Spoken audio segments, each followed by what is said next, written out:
ان الحمد للہ والصلاۃ والسلام علی رسول اللہ اما بعد۔ غیبت کیا ہے؟ اللہ کے نبی صلی اللہ علیہ وسلم نے ایک دفعہ صحابہ سے پوچھا کہ غیبت کیا ہے، تو انہوں نے آگے سے جواب دیا کہ اللہ اور اس کا رسول ہی بہتر جانتے ہیں۔ تو آپ صلی اللہ علیہ وسلم نے فرمایا کہ کسی مسلمان بھائی کا کسی دوسرے کے ساتھ ان الفاظ میں اس طرح سے ذکر کرنا کہ اگر وہ سنے تو اس کو وہ بات پسند نہ آئے۔ تو اللہ کے نبی صلی اللہ علیہ وسلم کے صحابہ نے فرمایا کہ یا رسول اللہ صلی اللہ علیہ وسلم، اگر وہ بات مسلمان بھائی میں پائی جاتی ہو، تو اللہ کے نبی نے فرمایا کہ اگر وہ بات مسلمان بھائی میں پائی جاتی ہے جس کا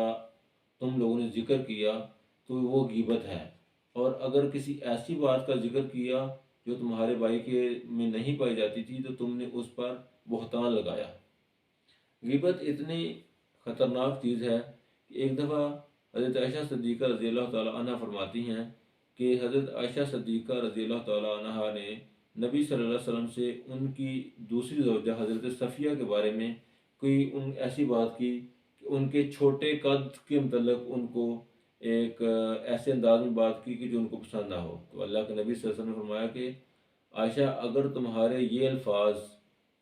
سمندر میں ڈال دیے جائیں تو سمندر کے پانی کا ذائقہ بدل جائے۔ حضرت عائشہ صدیقہ رضی اللہ تعالیٰ عنہ ہی فرماتی ہیں کہ انہوں نے ایک دفعہ کسی شخص کی نقل اتاری تو آپ صلی اللہ علیہ وسلم نے فرمایا کہ اگر مجھے اتنا یعنی کہ مراد سے مال بھی دیا جائے تو میں کسی کی نقل نہیں اتاروں گا۔ اللہ تعالیٰ نے قرآن مجید میں فرمایا کہ اے مسلمانوں، مومنو، دوسروں کی غیبت سے بچو۔ کیا تم پسند کرتے ہو کہ تم کسی اپنے مسلمان مردہ بھائی کا گوشت کھاؤ؟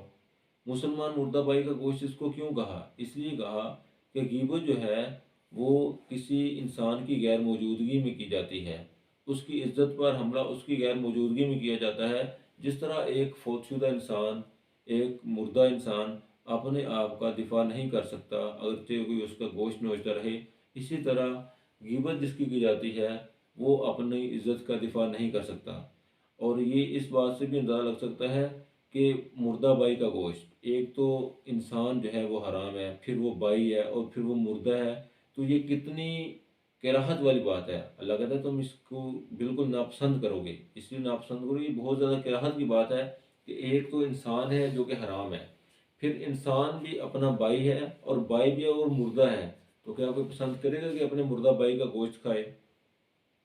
تو اس مثال سے اللہ کی ذات نے یہ سمجھانا چاہا کہ غیبت جو ہے وہ بہت ہی بری چیز ہے۔ غیبت جو ہے وہ صرف زبان سے نہیں کی جاتی۔ اگر کوئی شخص کسی انسان کو اس کو اشارہ کرتا ہے، اس طریقے سے اس کی کسی چیز کی نقل اتارتا ہے، تو یہ بھی غیبت میں آتی ہے۔ غیبت جو ہے اس کی مثالیں یہ ہے کہ انسان کے بناوٹ کے بارے میں بات کرنا۔ اگر کوئی انسان کی بناوٹ کے بارے میں بات کرتا ہے، اس کے جسم کے بارے میں بات کرتا ہے، اگر اس کے جسم میں کوئی اللہ کی طرف سے کوئی نقص ہے، جیسے وہ نابینا ہے، جیسے وہ کالا ہے، اگر وہ کالا ہے، نابینا ہے، یا کوئی اور اس میں مسئلہ ہے، ٹھگنا ہے، تو ایسی باتوں کا ذکر کرنا بھی یہ بھی غیبت میں آتا ہے۔ کسی انسان کے حسب نسب کے بارے میں بات کرنا، اس کی ذات کو چھوٹا سمجھنا، اس کی ذات پر حملہ کرنا، اٹیک کرنا، کسی کو چھوٹی ذات والا کہنا، کسی کو غلام کہنا، یہ بھی اس کی غیبت ہے۔ اسی طرح کسی کے پیشے سے متعلق اس کی حقارت کرنا، جیسے کسی کو حجام کہنا، یا کسی کے